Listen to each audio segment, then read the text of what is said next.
when you receive a phone call in one of these gloomy Friday mornings from the pro-rector of the University of Oslo, who was the chair of the prize committee, of course you are shocked that this is a fantastic news.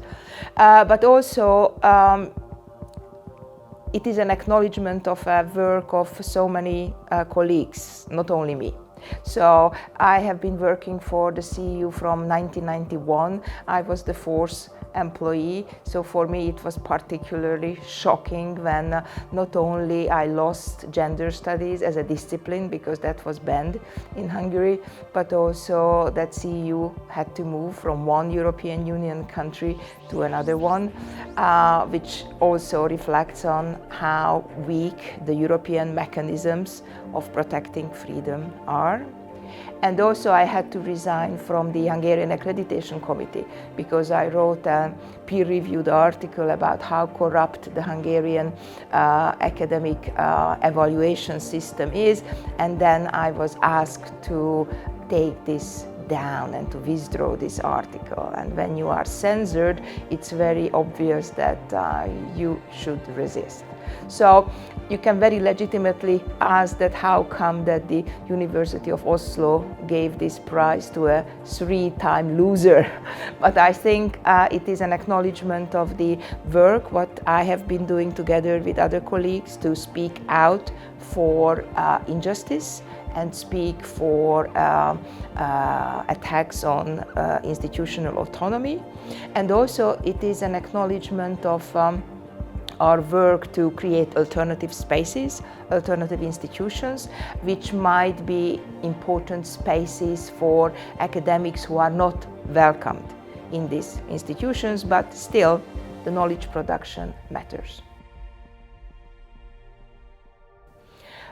Academic freedom is threatened by two forces. One is the neoliberalized managerial attack on free thinking and intellectual autonomy.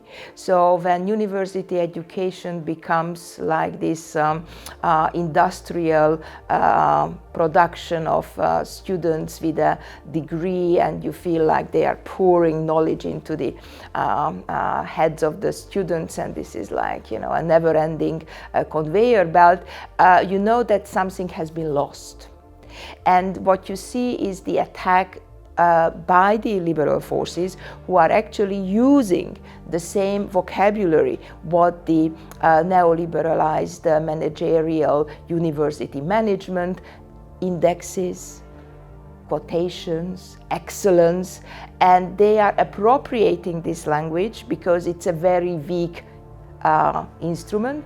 They are appropriating this language and they are using it for their own political purposes. So the attack comes from two directions, and the liberal attack would not have been possible if the neoliberalized higher educational system would not have made such space for this kind of attacks. So when the first attack started, I decided to speak up, because there is a moment when you can either be silent and then you don't look in the mirror in the morning, or you just speak up. And that's why I started to post on my Twitter and Facebook account different statements which were actually correcting the statements made by the Hungarian government, allegedly legitimizing their totally ideologically driven decisions. And then I suddenly found myself a kind of niche influencer whose Facebook and Instagram account has been quoted by different media outlets, and I consider that extremely rewarding. On the other hand, I received lots of threats, and the Hungarian police did not investigate, although it was pretty obvious that it's not that complicated to figure out who that user is who is using the academia.edu as a space for threatening me. And it was important to feel that my institution is supporting me. So I have a very privileged position that CEU supports my work full-heartedly. So when this got very ugly, the CEU offered me to hire a bodyguard. And although I have fantasies about bodyguards, I rejected it.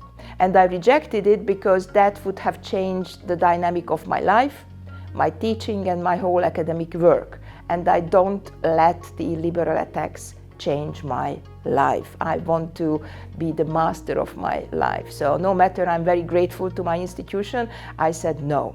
So this kind of attacks also influenced my academic work. So I started to think very critically about universities and university structures and where are the spaces of resilience. So with colleagues, we are teaching a course on the Open Society University Network about universities and what universities can do and how come that the histories of universities, starting from the colonial universities to the different exclusionary universities, actually now looks like there is only one model of university, which is this neoliberal managerial university. And there has been several different types of universities before.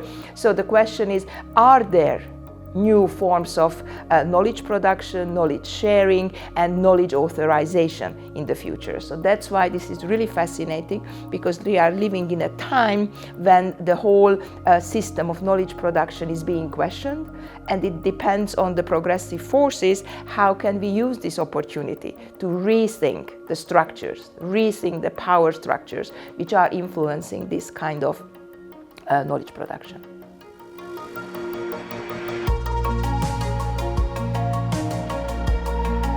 Defending academic freedom sounds like a very abstract and faraway issue, but it is actually a habit. It's actually a practice. So the way how you teach, how you are communicating, what you are reading, what kind of books you are buying, how you are talking to your colleagues, and when do you go to the streets, these are all dependent on the individual. So fighting academic freedom is not something what others should be doing, and you should tell them you should be doing this and this, but this is a question for each and every individual. What can you personally do? And this attack on academic freedom is not something which is happening in faraway countries you know so little, but it is happening in each and every country. And democracies and academic freedom can disappear and die in darkness very quickly if the citizens are not vigilant.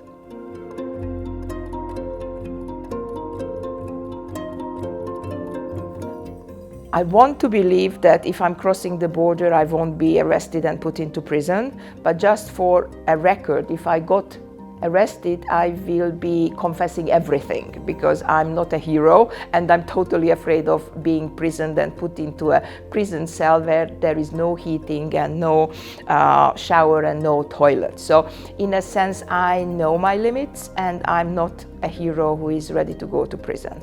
But I don't think that at the moment this is a real danger, because Hungary is a member of the European Union, and I think that this has got disciplining power, and I really want to be useful in building a new Hungary. And that's why I always post with a hashtag towards a livable country, because at the moment Hungary is not livable. It's full of hate, it's full of debates, it's full of personalized attacks, it lacks policy discussions, it lacks respect to others, and the past 12 years not only brought disastrous economic policy, but it destructed the foundation of intellectual work and intellectual freedom. So I'm not that young, but I hope that I will be in a position to rebuild what has been destroyed in the past 12 years. When gender studies is attacked, that's a litmus test.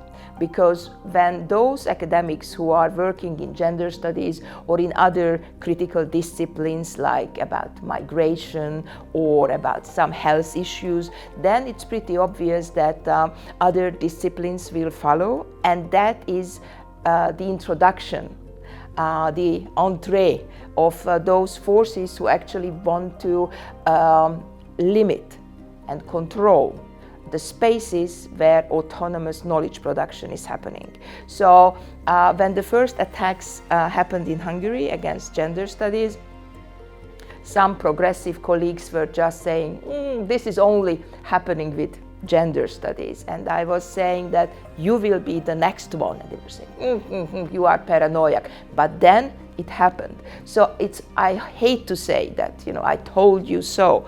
But this alliance with scholars who are working in critical disciplines is actually one of the major steps in order to construct this network of resilience which would protect academic freedom and institutional autonomy.